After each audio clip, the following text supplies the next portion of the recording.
Boa tarde. Boa tarde. Queria agradecer a presença da Raíssa no nosso podcast de Engenharia Econômica, Economia da Engenharia. A matéria do Roberto Ivo, da UFRJ, da Engenharia de Produção. Vou começar perguntando um pouco sobre você, Raíssa. Queria que você se apresentasse para a gente, falasse onde você trabalha e com o que você trabalha. Beleza. O meu nome é Raíssa Rocha, eu sou engenheira química, formada pela UFRJ também. E, infelizmente, na época, lá na engenharia química, a gente não tem uma matéria tão focada em economia como vocês. Então, hoje em dia, eu trabalho na White Martins com uma área totalmente a ver, e eu sinto muita falta de aprender essas coisas, então aproveitem muito. Mas, explicando melhor, eu trabalho na White Martins Gases Industriais, uma empresa que fabrica, distribui gases, tanto voltados para a indústria, quanto voltados para a área medicinal, então hospitais, etc. E aí, a gente pensa muito em oxigênio, mas tem vários outros produtos, né? Nitrogênio, argônio, acetileno, etc. E aí eu trabalho especificamente na área de projetos de CAPEX, de avaliação de novos investimentos. Então, sempre que a gente precisa investir qualquer quantia de dinheiro em uma nova unidade ou em uma nova frota, passa lá pela nossa área para a gente avaliar e mostrar para os investidores, para o board da diretoria, que aquele investimento vale a pena de ser feito, e aí eles vão realizar ou não o projeto, investir ou não aquele CAPEX. Legal. Então a gente queria saber, voltado a esse assunto, qual é a relação entre VPL e TIR, né? Você trabalha bastante com isso, né? Total. Eles são indicadores fundamentais para você avaliar um projeto de CAPEX, que é principalmente que eu trabalho, né? Embora ela seja usada para outros tipos de projetos também. Porque o que a gente faz? Vou dar um exemplo para ilustrar melhor. A gente vai construir uma nova planta, por exemplo, on-site, que a gente chama, que é quando a gente constrói a planta para atender um cliente específico. Então, ela vai produzir os produtos ali e vai fornecer direto para a linha de produção do cliente. E aí eu vou gastar um dinheiro para fazer isso. Eu preciso avaliar, ao longo do tempo de contrato que eu vou assinar com aquele cliente, quais são as receitas que eu, White Martins, vou ter, eu, qualquer empresa, né, vou ter, quanto que eu vou cobrar desse cliente para fazer esse serviço, e quais são os meus custos, porque para eu operar essa planta eu vou gastar energia, eu vou botar meus funcionários lá, então eu vou ter um balanço aí de receitas e custos ao longo dos 10 anos. Só que aí o que acontece? O dinheiro, esse aí é o conceito principal, o dinheiro tem valores diferentes ao longo dos anos. Então, eu não posso comparar um CAPEX que eu estou gastando hoje, em 2020, com uma receita e um custo que eu vou ter daqui a 10 anos. Eu preciso trazer esses receitas e esses custos do futuro para o momento presente, para eu conseguir comparar com o valor do meu investimento inicial e ver se aquilo faz sentido ou não, se eu vou estar ganhando dinheiro ou não, no final das contas. E aí, esses dois conceitos aí de VPL e da TIR, que a gente chama, geralmente, mostram justamente essa relação. O VPL é o valor presente líquido, né? Então, é quanto que eu vou ter em dinheiro atual, quanto de dinheiro atual representa todos esses fluxos futuros, e a TIR é a taxa interna de retorno daquele projeto. Então, quanto do meu CAPEX inicial eu estou ganhando de volta a cada ano daquele contrato. Então, eles são os principais indicadores que vão mostrar se aquele projeto faz sentido, se ele é viável economicamente e vai me trazer lucro ou não. A gente olha para isso o dia inteiro lá. Nossa, interessante.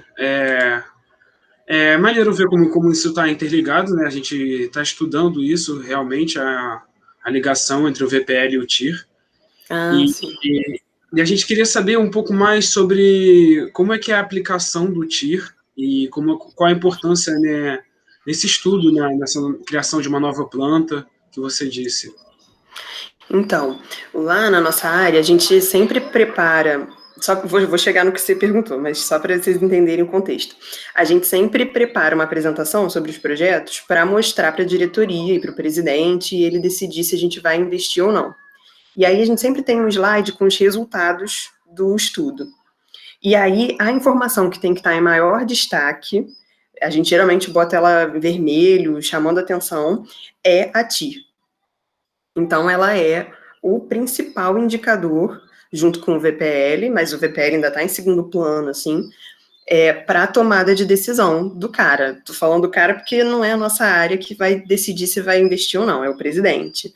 Mas a gente dá as informações, né, as munições lá para ele saber se é uma decisão acertada ou não.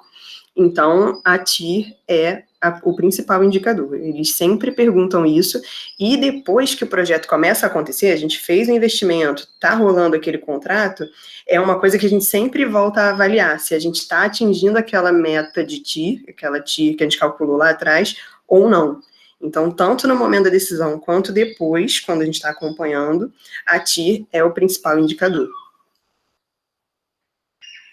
Entendi. Então, sempre olhando para ti, acompanhado pela VPL, né? Isso aí. E o que acontece se essa tira, assim, sai um pouco dos parâmetros, se vocês estão longe disso? O que vocês para voltar para essa meta, né? Ótima pergunta. A gente tem uma meta de tiro, exatamente, que a companhia estabelece de uma forma geral, e aí a gente só executa o projeto se a taxa daquele projeto ali que a gente calculou está dentro desse parâmetro esperado. E aí, se a gente faz o acompanhamento e não está atingindo, a gente vai buscar quais foram os elementos que causaram aquele desvio. Então, a gente vai ver se, de repente, eu estava planejando de vender tal quantidade de produto, estou vendendo menos.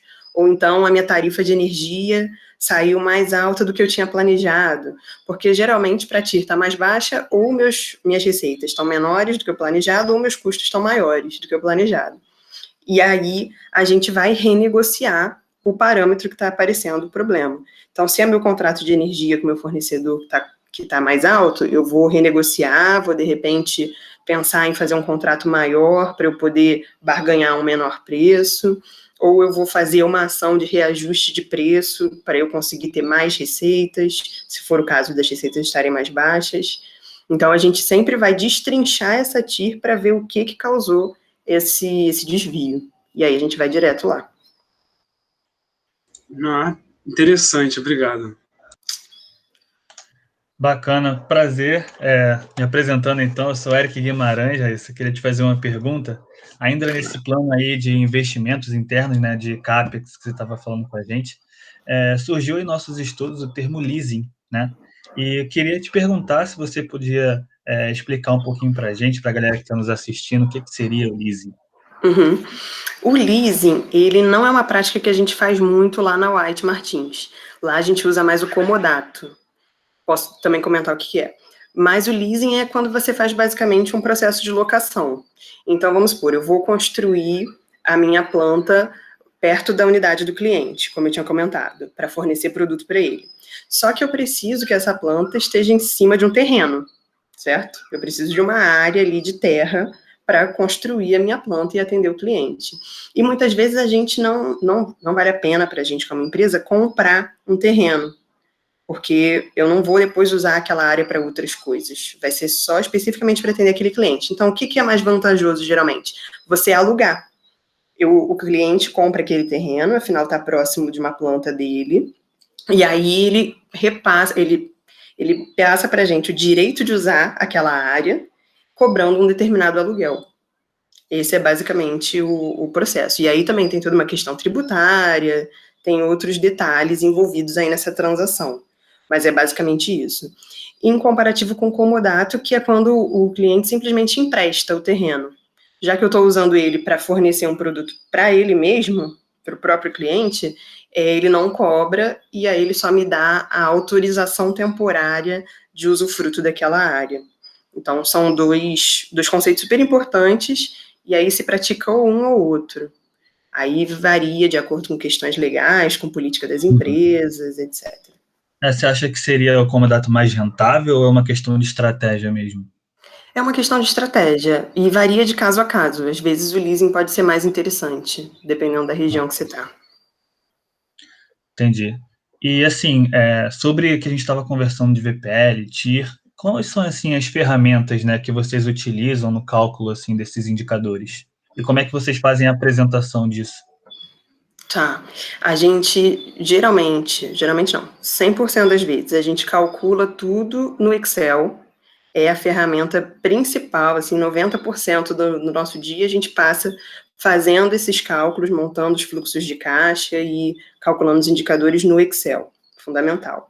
E os outros 10% do tempo a gente está no PowerPoint, montando a apresentação para defender ou para mostrar que aquele estudo é ruim, né? Às vezes acontece, da gente chega numa conta que não dá certo e a gente tem que mostrar por que não deu certo também. Às vezes é até pior de explicar, porque é o que ninguém quer ouvir, né? Então você tem que argumentar melhor ainda. E aí as contas no Excel tem que estar certinhas, todos os detalhes, todos os links muito bem feitos, é fundamental. E aí, inclusive, um comentário, lá no curso de Excel, porque além de trabalhar lá na White Martins, eu tenho um curso de Excel. E aí a gente bate muito nessa tecla com os alunos. A gente tem um objetivo sempre de ensinar o Excel de uma forma mais estruturada, em vez de mostrar como cada fórmula funciona separadamente. A gente cria problemas mais complexos para os alunos entenderem como que as coisas se relacionam e, de fato, conseguirem usar aquela ferramenta no dia a dia, né? Senão a pessoa só decora como resolve tal tipo de problema, se varia um pouquinho daquilo, já não consegue resolver. E aí a gente bate muito nessa tecla de que os links e as informações têm que estar muito bem claras, porque os alunos sempre usam planilhas que vão compartilhar com outras pessoas, que vão embasar decisões. Então, esse tipo de cuidado é muito importante, a gente sempre fala isso lá.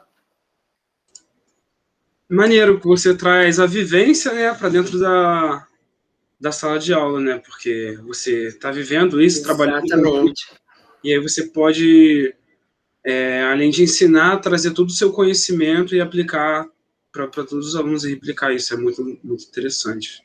Exatamente. É legal que às vezes tem alunos que já estão no mercado de trabalho, então eles também trazem as experiências deles. E às vezes tem gente que está começando, que está procurando estágio, fazendo processo seletivo. Então eles absorvem a beça também dessa bagagem, né? Muito legal essa troca. Ah, bacana. Divulga aí pra gente então, Raíssa, pra gente conhecer um pouco mais do seu trabalho. Com certeza, deem uma olhada lá no Instagram, @dominar treinamentos. Lá a gente bota muito conteúdo sobre Excel e sobre mercado de trabalho, soft skills, todos esses assuntos que rondam aí o nosso dia a dia. Vale a pena, muito legal. Nossa, e o curso pessoal, completo de Excel está com procurar. vagas abertas para a próxima turma, já de junho. Ah, interessante. E aí, é tudo isso, vai do básico ao avançado, passando sempre por essas ideias de construir raciocínio lógico, de trocar experiência e não virar um robozinho que decora e repete uma fórmula. Beleza. É uma pergunta, assim, de acordo com o nosso cenário atual, né? A gente sabe que as empresas sofreram bastante, né, com a pandemia, principalmente, e a gente sabe que alguns investimentos internos, eles acabaram ficando em algum segundo plano ou, né, de uma outra forma postergados. Você acha que teve alguma estratégia que a White Martins utilizou para poder também não postergar tanto esses projetos? Como é que é feito? A gente tem feito uma avaliação mais criteriosa realmente dos projetos, para a gente só investir no que realmente vai dar certo, vai dar retorno. E aí acabou que, assim, a gente realmente está investindo menos. Até porque, como a gente é uma empresa que está ligada diretamente à pandemia, questão de fornecimento de oxigênio, a gente precisa ter uma segurança, uma estrutura muito mais confiável. A gente não pode se dar o luxo de se aventurar em outros projetos que não tem nada a ver. A gente está muito focado nisso, em todas as soluções que estão ao redor da pandemia. Mas outros investimentos, principalmente no setor industrial, continuaram acontecendo e a gente foi mais criterioso. A gente conseguiu trazer uma cultura de priorizar melhor as coisas, porque a gente está com recurso mais escasso, está com atenções voltadas para outras prioridades, então a gente está realmente só realizando projetos excelentes. Está sendo uma coisa importantíssima. A gente está tendo tanto retorno quanto se a gente estivesse investindo em vários projetos menores, com pouco retorno. Então, com retornos menores, né? Então, está sendo uma estratégia muito interessante que a gente tem começado a fazer aqui no Brasil, estamos levando para todos os países da América Latina, e está sendo interessante nesse sentido. Show de bola. Acho que era isso mesmo, Matheus, que eu queria saber, já sanou todas as minhas dúvidas. Eu só queria saber, você tem uma vasta experiência, queria que você desse algumas dicas para caso alguém queira ingressar nessa área, que você também está participando. De trabalhar com economia e projetos, esses indicadores. Então, esses projetos, tudo. Né? É importantíssimo estudar e prestar atenção nesses conceitos de microeconomia, porque eles aparecem toda hora, não só esses indicadores de projeto de CAPEX especificamente, mas entender como funciona um DRE, os demonstrativos financeiros das empresas, os resultados da empresa, a gente sempre tem que estar consultando, ser muito organizado, porque esses projetos são muito complexos, então você tem que saber dividir bem em etapas, dominar Excel e PowerPoint, Power BI também, cada vez mais. O domínio de ferramentas é fundamental nessa área. Porque como esses projetos são muito dinâmicos, ninguém vai querer parar para te ensinar Excel. Então, já tem que chegar lá sabendo. Deem uma atenção nisso. E deixa eu pensar. E está sempre antenado também nas notícias, eu acho que é uma coisa importante, porque, por exemplo, o setor papeleiro está crescendo no meio da crise, e aí isso vai fazer com que a gente tenha mais projetos e eles sejam cada vez mais confiáveis nessa área, porque a indústria papeleira consome oxigênio num processo que faz a celulose ficar branquinha e virar o papel. Então, são uns negócios que não tem nada a ver com a indústria de química especificamente, né? Com a indústria de gases, com a produção de gases, mas entender o contexto que esses diferentes clientes estão inseridos é fundamental. Bacana. Nossa, obrigado pelas dicas. Nada. Eric, você tem mais alguma pergunta? Não, acho que não. Acho que ficou bem explicadinho aí.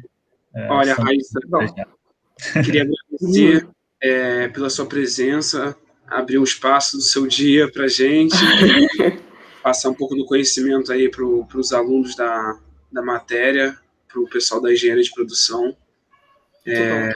Agradeço muito, agradeço também a presença aí do Eric.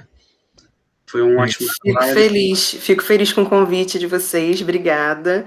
E se tiverem mais alguma dúvida, se precisarem de mais alguma coisa, podem chamar, que essas dicas aí vou estar sempre aberta para dar. Tá ótimo. Muito obrigado. Tchau, tchau, gente. Boa tarde. Tchau, sucesso aí. Boa sorte aí na matéria. Obrigado. Tchau. Tchau.